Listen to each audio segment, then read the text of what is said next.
We all accept there is a need to build more houses for people, but the future of our environment as we know it in Maidstone depends on maintaining at least the current standards, if not improving them. At the moment, Maidstone is developing according to the agreed local plan that was largely devised by planning officers, and that was driven by the need to conform to house numbers handed down by central government.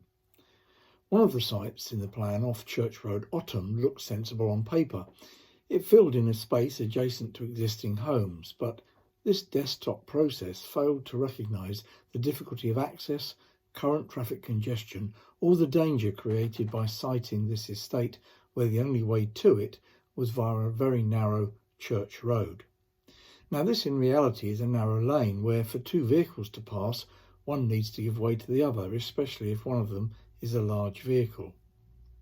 The desktop view of the site also failed to take into account the effect of burying the ancient church of St Nicholas and other Grade 2 listed buildings, surrounding them with modern houses and three-storey blocks of flats that destroy their ancient setting, and that setting's existed since before the Doomsday Book.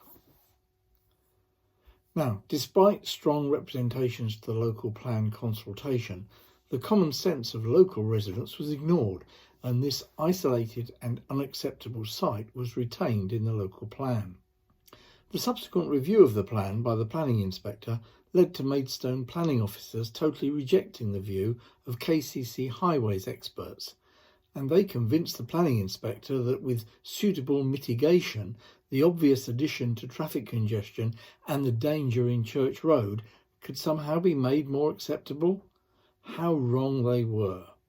We now have a situation that a developer, with the collaboration of the planning department, has been encouraged to submit a plan for the building of 421 houses and flats before the necessary mitigations required by the local plan have been implemented.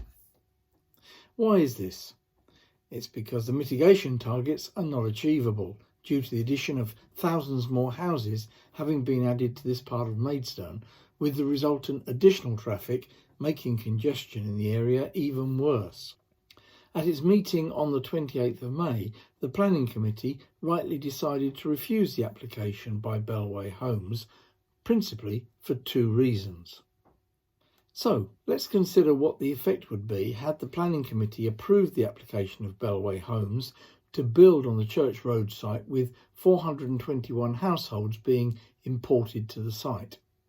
Now, every day the traffic on adjacent Willington Street backs up from the Ashford Road at peak times as far back at least as far as Northumberland Road. Now, that's a distance of 1.8 kilometres and comprises the equivalent of 400 cars. But we know, of course, that a considerable portion of this traffic is in fact articulated HGVs. It's calculated and accepted by the developers that at peak times around 299 vehicles would need to exit the development from Downswood and the Church Road site, creating a tailback of 1.35 kilometres, assuming an average car length of 4.5 metres. How would this be absorbed into the Willington Street traffic? The traffic experts from the developers proposed to sort this via traffic lights at Deeringwood Drive and Willington Street. But of course they'd be introducing another stop-start element into the traffic flow, with the added difficulty of HGVs starting from standstill at the bottom of the steep slope in both directions from the junction. Somehow, in every hour, we'd be needing to absorb the new development and Downswood tailback into this stream of traffic. But Bellway Homes and Maidstone planning officers suggest this is entirely acceptable and will make a negligible difference to existing congestion. So that's all right then. Now, the experts at KCC Highways don't agree, although they do accept the developer's safety audit at this junction has been fulfilled. However, how that will help 40-tonne HGVs slide to a standstill on the slopes on either side of the junction in icy weather remains to be seen. Also, according to the planning officer, the traffic fumes created by all this idling traffic will be okay for Downswood residents too.